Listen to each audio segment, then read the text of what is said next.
The sun was bright overhead, that particular kind of Saturday afternoon brightness that makes suburban driveways shimmer with heat. Director Cassandra Moore was standing in her own garage, wearing paint-stained jeans and an old Georgetown Law t-shirt, organizing storage bins she'd been meaning to sort through for 6 months. Her hands were dusty from the cardboard boxes, and she'd pulled her natural hair into a messy bun that probably looked more college student than federal law enforcement executive. She was reaching for a bin labeled holiday decorations when she heard the voice. Sharp, demanding, cutting through the quiet residential air like a siren. Excuse me, excuse me. What exactly do you think you're doing? Cassandra turned to see a white woman in her mid-50s standing at the end of her driveway, hands on hips, designer sunglasses perched on highlighted hair, wearing the kind of athleisure outfit that costs more than most people's monthly car payments. The woman's face was twisted into an expression of aggressive suspicion, the look of someone who'd appointed herself neighborhood watchdog and took the job seriously. Cassandra blinked, momentarily confused about whether this stranger was talking to her. "I'm sorry, can I help you?" The woman took 3 steps forward, her white tennis shoes crisp against the concrete. "I said, what are you doing in this garage? This is a private residence and I've never seen you before. I'm going to need you to step away from the property immediately or I'm calling the police." Cassandra felt the familiar weight settle in her chest, that particular exhaustion that comes from being Black in America and having to explain your right to exist in spaces you've earned. She took a slow breath and kept her voice level. "I live here. This is my house." The woman's expression didn't change. If anything, her suspicion intensified. "I don't think so. I know everyone on this street, and I've never seen you before. The family that lives here is very respectable, and they wouldn't appreciate squatters or thieves going through their belongings." Cassandra almost laughed at the absurdity, but the sound died in her throat when she saw the woman already had her phone in her hand, finger hovering over the screen. "Ma'am, I'm telling you, I own this house. I moved in 3 months ago. My name is on the deed. I'm literally standing in my own garage organizing my own storage bins." The woman shook her head with the confidence of someone who'd never been told she was wrong. "I'm the president of the Willowbrook Estates Homeowners Association, and I have a responsibility to report suspicious activity. You need to leave now or I will have you arrested for trespassing and attempted burglary. And trust me, honey, I know people. I know the sheriff personally. You'll be in handcuffs within 10 minutes. If you're watching this and you already feel that knot of injustice tightening in your stomach, you're exactly where you need to be. Hit that like button because this story goes somewhere you won't believe. Somewhere that proves karma doesn't just exist in fairy tales. Share this with someone who needs to see that standing your ground matters and that sometimes the person you're threatening is exactly the wrong person to threaten. Subscribe to Acts of Depth because we tell the stories about what happens when arrogance meets consequence, when assumptions crash into reality, and when justice shows up in the most unexpected ways. Now let me tell you who Cassandra Moore really was, because this woman standing in her garage being threatened with arrest had a story that would make this HOA president's blood run cold if she'd bothered to ask instead of assume. Cassandra Moore had been with the Federal Bureau of Investigation for 23 years. She'd started as a field agent fresh out of Georgetown Law, working white-collar crime in the D.C. office. She'd built cases against corporate executives who thought they were untouchable, politicians who'd confused public service with personal enrichment, and organized crime figures who'd spent decades evading justice. She was methodical, patient, and had a conviction rate that made defense attorneys nervous when they saw her name on the prosecution's witness list. 14 years into her career, she'd been promoted to Assistant Director of the Criminal Investigative Division. 3 years ago, she'd been appointed Deputy Director of the entire FBI, the second highest position in the Bureau, overseeing 56 field offices and 35,000 employees. She reported directly to the FBI Director and the Attorney General. She'd testified before Congress 17 times. She had security clearance so high that most of the work she did couldn't be discussed outside of secured facilities. And 6 months ago, she'd quietly taken a leave of absence from her public-facing duties to lead a task force investigating something the Bureau had been tracking for 2 years, a sophisticated mortgage fraud and money laundering operation that had stolen approximately $400 million from vulnerable homeowners across 7 states. The investigation had led her here, to Willowbrook Estates, a planned community 30 miles outside of Richmond, Virginia. A community where property values had inexplicably skyrocketed over the past 3 years, despite economic conditions that should have caused the opposite. A community where dozens of families, primarily elderly and minority homeowners, had lost their properties to foreclosure under circumstances that didn't quite add up when you look closely. A community where the HOA had accumulated unusual amounts of power and financial resources. A community run for the past 6 years by a woman named Patricia Hendricks, the same woman who is currently standing in Cassandra's driveway, threatening to have her arrested for standing in her own garage. Cassandra had bought the house under her maiden name, Morgan, paying cash through a shell company the FBI used for undercover property acquisitions. Her background check would show she worked as a compliance consultant for a boring financial services firm. Her neighbors would have no idea that the quiet black woman who moved in 3 months ago and mostly kept to herself was actually a federal law enforcement executive who'd spent the past 90 days methodically documenting every irregular HOA action, every suspicious property transfer, and every financial connection that linked Patricia Hendricks to the largest mortgage fraud scheme the Bureau had seen in a decade. Patricia Hendricks had no idea she was already finished. She didn't know that Cassandra had copies of every fraudulent document Patricia had filed. She didn't know that the FBI had been monitoring her communications for 8 months. She didn't know that 3 of her co-conspirators had already flipped and were cooperating with prosecutors in exchange for reduced sentences. She didn't know that the pleasant woman she'd had coffee with at the HOA meeting 2 months ago, the one who'd asked such thoughtful questions about property assessments and foreclosure procedures, had been wearing a recording device that captured Patricia bragging about cleaning up the neighborhood and making sure the right kind of people owned homes in Willowbrook Estates. Patricia Hendricks thought she was confronting a trespasser. She had no idea she was threatening the one person in Virginia who had the evidence and the authority to destroy everything she'd built. But Cassandra wasn't ready to reveal that yet. She needed one more piece, one more incident that would demonstrate the pattern of discrimination and abuse of power that had allowed Patricia's scheme to flourish.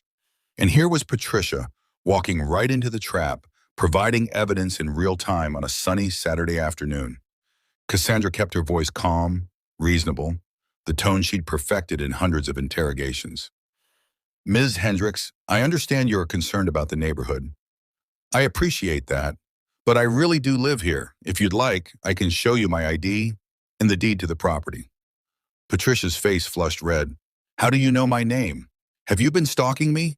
That's it. I'm calling the police right now.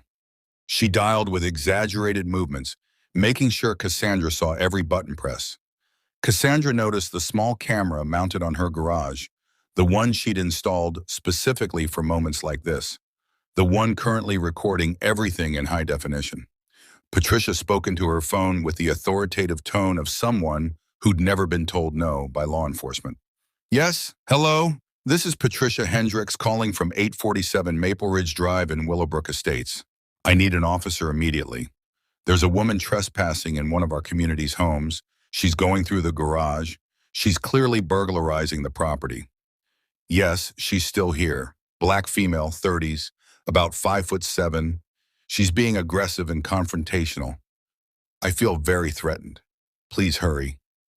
Cassandra felt a flash of anger at the lies, at the weaponization of fear, at the casual way Patricia had just painted her as a criminal and a threat to a police dispatcher who'd send officers based on that description. The police arrived in 8 minutes. 2 patrol cars, 3 officers, all with hands resting near their weapons as they approached. Cassandra kept her hands visible and her movements slow, painfully aware of how these situations could escalate. How many news stories started exactly this way? The senior officer, a man in his 40s with Sergeant Morrison on his nameplate, approached with cautious eyes. Ma'am, we received a report of a possible burglary in progress. Can you explain what you're doing here? Cassandra met his gaze steadily. I own this house, officer. I live here. I was organizing my garage when Mrs. Hendricks approached and accused me of trespassing. Patricia stepped forward before the officer could respond. Don't listen to her, Tom. She's lying.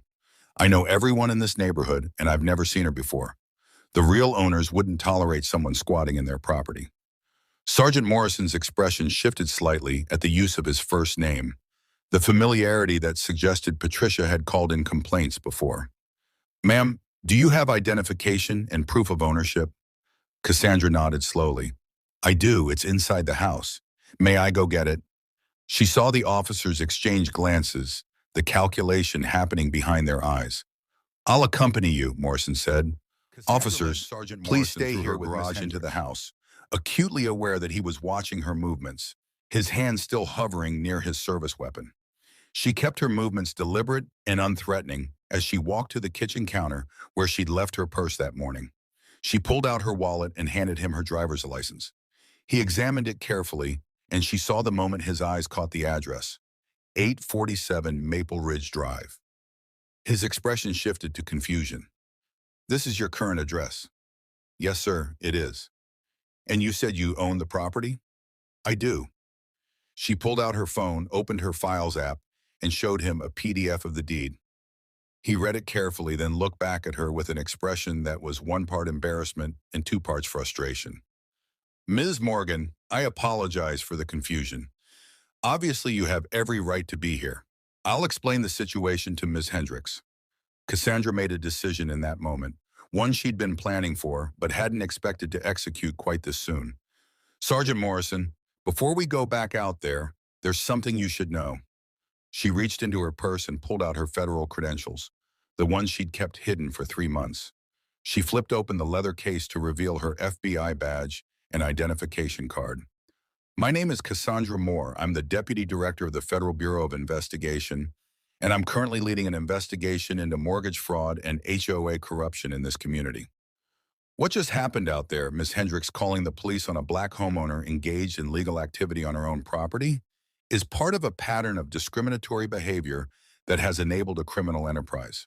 I need you to act as if you don't know this information when we return outside. Can you do that? Sergeant Morrison's face went through several shades of pale. He stared at the badge, then at Cassandra, then back at the badge. His hand, which had been resting near his weapon, dropped to his side. You're Deputy Director Moore? His voice had gone quiet with the kind of awe that comes from suddenly realizing you're talking to someone several dozen pay grades above your own supervisor. I've seen you testify before Congress. I've read about the Thompson case and the pharmaceutical executives. You put away half the New Jersey mob. Cassandra allowed herself a small smile. That's me. And right now, I need you to trust that what I'm asking you to do is part of an active federal investigation. Go back out there, tell Ms. Hendricks that my identification checks out and that I'm the legal owner of the property. Watch how she reacts. Don't mention my real name or my position. Just tell her she was wrong and that she needs to leave my property. Can you do that? Morrison nodded. His entire demeanor had shifted from suspicious officer to respectful subordinate. Yes, ma'am, absolutely. Do you need any assistance with the investigation? Should I contact my supervisor? Cassandra shook her head. Not yet. We're close to making arrests and I don't want to spook anyone. Just play this out normally. Tell your fellow officers the situation is resolved. Make sure Ms. Hendricks understands she was wrong. I'll take it from there. Morrison straightened his posture unconsciously, the way people do when they suddenly realize they're part of something bigger. Understood, ma'am. They walked back outside together where Patricia was talking animatedly to the other 2 officers about property values and neighborhood security and how she'd been right to call because you couldn't be too careful these days. Sergeant Morrison's voice cut through Patricia's monologue. Ms. Hendricks, I've confirmed that Ms. Morgan is the legal owner of this property. Her identification and deed are in order. There is no trespassing occurring here. Patricia's mouth opened and closed. That's impossible. I would have been notified of any new residents. The HOA requires notification of all property sales. She can't just move in here without going through the proper channels. Morrison's tone was firm now, official. Ma'am, property ownership is a matter of public record and doesn't require HOA approval. Ms. Morgan has every right to be here, and every right to use her own garage however she sees fit. I'm going to need you to leave her property now." Patricia's face flushed darker. "This is ridiculous. Tom, you know me. You know I wouldn't call if there wasn't a real problem. Something isn't right here. She doesn't fit the profile of our typical homeowners. I have a responsibility to the community to maintain standards." Cassandra heard the careful coding in Patricia's words, the way she'd learned to express discrimination without saying anything that could be quoted in a lawsuit. But Cassandra had recorded dozens of hours of Patricia being far less careful, using far more explicit language when she thought she was among friends. Morrison's expression had gone cold. "Ms. Hendricks, you need to leave now. If you continue to harass this resident, I'll be filing a report for making a false police report." Patricia looked between Morrison and Cassandra, her face a mask of outrage and confusion. "Fine, but this isn't over. The HOA board will be hearing about this. We have rules about notification and community standards. You can't just move into Willowbrook Estates and expect to do whatever you want." She turned on her heel and stalked back toward her own house 3 doors down, her phone already at her ear, no doubt calling other board members to share her version of events. After Patricia left and the patrol cars pulled away, Cassandra stood in her driveway for a long moment, feeling the adrenaline slowly drain from her system. She'd been threatened, profiled, and nearly arrested on her own property, and instead of anger, she felt the cold satisfaction of watching a target eliminate any remaining doubt about her guilt. Patricia had just demonstrated, in front of 3 police officers and on camera, exactly the kind of discriminatory behavior that had allowed her to target vulnerable homeowners for years. Cassandra pulled out her phone and sent a brief text message to the assistant U.S. attorney who'd been working the case with her.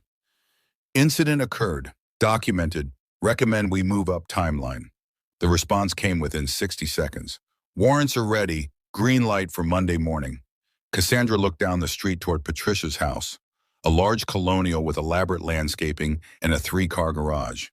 In 72 hours, that house would be swarmed with federal agents executing search warrants. Patricia's computers would be seized, her bank records would be frozen, and she would be sitting in an interrogation room in the FBI's Richmond field office, learning that the woman she'd threatened with arrest was actually the person who'd been building a criminal case against her for 6 months. Cassandra allowed herself to imagine that moment, the look on Patricia's face when she realized exactly how badly she'd miscalculated. The investigation had started, like most FBI cases, with a pattern that didn't quite make sense. An analyst in the Bureau's Financial Crimes Unit had noticed an unusual number of foreclosures in certain planned communities, all following similar timelines, all involving homeowners who'd taken out second mortgages or home equity lines of credit that they claimed they'd never applied for. The mortgages were processed through a network of small lending companies that appeared legitimate on the surface, but shared overlapping ownership and unusually high default rates. When the FBI started mapping the connections, they found HOA boards at the center of most cases, particularly HOA presidents who seemed to have extensive knowledge of their neighbors' financial situations. Patricia Hendricks' name appeared in connection with 47 foreclosures over 3 years. That was the number that got the Bureau's attention. 47 families who'd lost their homes in a community of only 300 houses.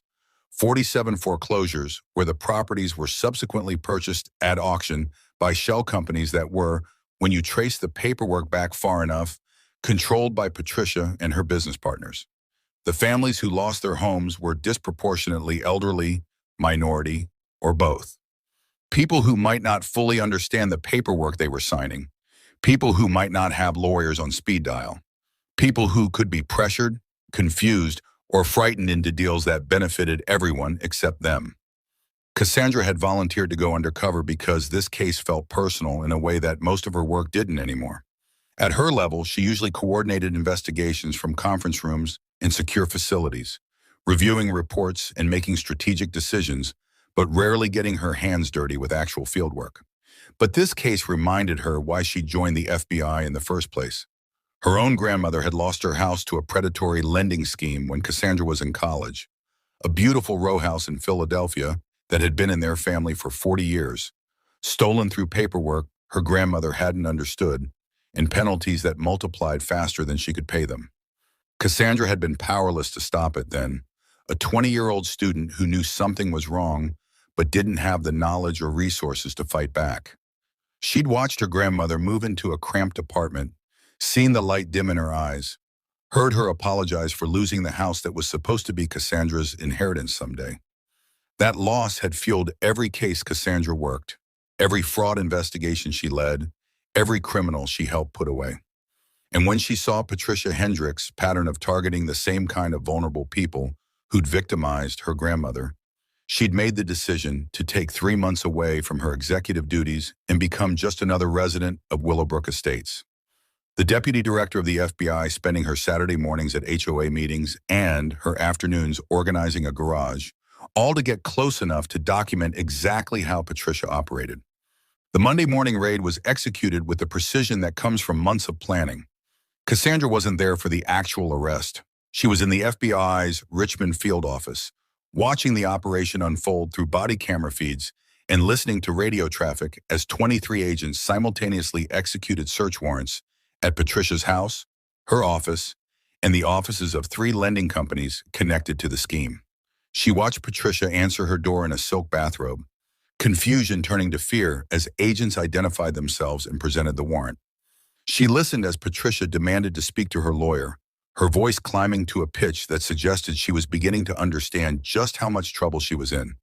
The evidence seizure took 4 hours. Computers, phones, filing cabinets full of documents, external hard drives, even Patricia's personal planners where she kept meticulous notes about which neighbors were behind on their HOA dues and which ones might be vulnerable to financial pressure. It was the kind of comprehensive collation that made prosecutors happy because it meant there would be no questions about what Patricia knew and when she knew it. Everything was documented in her own handwriting, organized in her own filing system, saved on her own devices. And when agents found the folder labeled Maple Ridge Acquisition that contained forged documents with Cassandra's signature on a loan application she'd never filled out, they knew they had attempted fraud on top of everything else.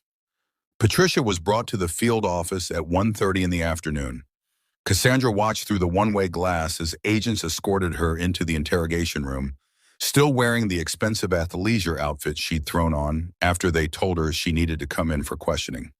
Patricia's lawyer, a defense attorney named Gerald Marks, who specialized in white-collar crime, arrived 20 minutes later, looking like he already knew this was going to be a bad day. The interrogation was handled by 2 senior agents from the criminal division, but Cassandra had planned to make an appearance. She wanted Patricia to see her face. She wanted Patricia to have that moment of recognition, that instant when arrogance crumbled into understanding. She waited until the agents had gone through the preliminary questions, until Patricia had denied everything with the indignant confidence of someone who still thought she could talk her way out of trouble. Then Cassandra opened the door and walked into the interrogation room. Patricia looked up, irritated at the interruption, and her eyes met Cassandra's. For 3 full seconds, Patricia didn't recognize her. Then Cassandra saw it happen, the way Patricia's brain connected the woman in the professional suit with the woman she'd threatened in a garage 3 days earlier. The color drained from Patricia's face. Her mouth opened, but no sound came out. Her lawyer looked between them, confused. "Do you 2 know each other?" Cassandra pulled out a chair and sat down across from Patricia. She set her credentials on the table, the FBI badge catching the fluorescent light. "Ms. Hendricks, I don't believe we've been formally introduced. My name is Cassandra Moore. I'm the Deputy Director of the Federal Bureau of Investigation. I've been leading the investigation into your mortgage fraud operation for the past 6 months. I've also been your neighbor for the past 3 months, living at 847 Maple Ridge Drive, the house where you threatened to have me arrested for trespassing on my own property." Patricia's breathing had gone shallow. Her lawyer leaned over and whispered something, but Patricia didn't seem to hear him. She was staring at Cassandra like she was seeing a ghost. You said your name was Morgan. You said you worked in compliance." Cassandra nodded. "I did say that. Morgan is my maiden name. And I do work in compliance, specifically ensuring compliance with federal law. You tried to process a fraudulent loan application using my name and forged signature last week. That application is currently with the U.S. Attorney as evidence of attempted mortgage fraud, identity theft, and conspiracy to commit wire fraud. Combined with the 47 other cases we've documented, you're looking at approximately 230 individual federal charges. The sentencing guidelines suggest somewhere between 25 and 40 years in federal prison, plus full restitution to your victims, which our economists estimate at $400 million. Patricia found her voice, though it came out as a whisper. This is entrapment. You lied about who you were. You can't use anything you learned while pretending to be someone else. Cassandra shook her head. That's not how entrapment works, Miss Hendricks. I didn't encourage you to commit any crimes. I didn't pressure you into anything. I simply lived in a house I legally purchased and observed your actions. Everything we're charging you with, you would have done whether I was there or not. The 47 families you defrauded before I arrived prove that. I just made sure we documented it properly this time. She pulled out a folder and opened it to reveal the first page of the criminal complaint. You threatened me with arrest on Saturday for organizing my own garage. You called the police and filed a false report claiming I was burglarizing a property I own. You told the dispatcher I was being aggressive and that you felt threatened, none of which was true. You did all of that because you saw a black woman in a nice neighborhood and assumed she didn't belong there. That assumption is the same bias that let you target minority owners for years, convincing yourself you were protecting property values when really you were stealing their homes and their equity. Patricia's lawyer put a hand on her arm. Ms. Hendricks, don't say anything else. We need to discuss this privately. But Patricia wasn't listening to him. She was staring at Cassandra with something that looked like betrayed rage. You set me up. This whole thing was a setup. Cassandra's voice stayed level. No, ma'am. You set yourself up. You built a criminal enterprise that stole from vulnerable people. I just made sure we had enough evidence to prove it. The interrogation lasted another 40 minutes, but Patricia didn't say anything else substantive. Her lawyer finally got through to her that silence was her best option. When they were done, agents escorted her to a holding cell to await her initial appearance before a federal magistrate judge. Bail would be set high, probably high enough that even Patricia's considerable assets wouldn't cover it. She'd spend the next few months in federal custody waiting for a trial that her own meticulous record-keeping had already decided. Cassandra walked out of the interrogation room and headed to the conference room where her team had assembled. 15 agents and prosecutors, all looking energized by the successful execution of the warrants. The evidence was even better than they'd hoped. Not just Patricia's records, but communications with her co-conspirators that showed the full scope of the operation. Text messages where they joked about cleaning up the neighborhood and making sure certain people didn't get comfortable in Willowbrook Estates. Bank records showing millions of dollars in profits from reselling foreclosed properties. A whole ecosystem of fraud and discrimination documented in excruciating detail by people who'd never imagined they'd be held accountable. The assistant U.S. attorney, a sharp woman named Jennifer Torres, grinned at Cassandra. That was beautiful. Did you see her face when you walked in? Cassandra allowed herself a smile. I did. That was worth 3 months of HOA meetings. The room laughed and someone started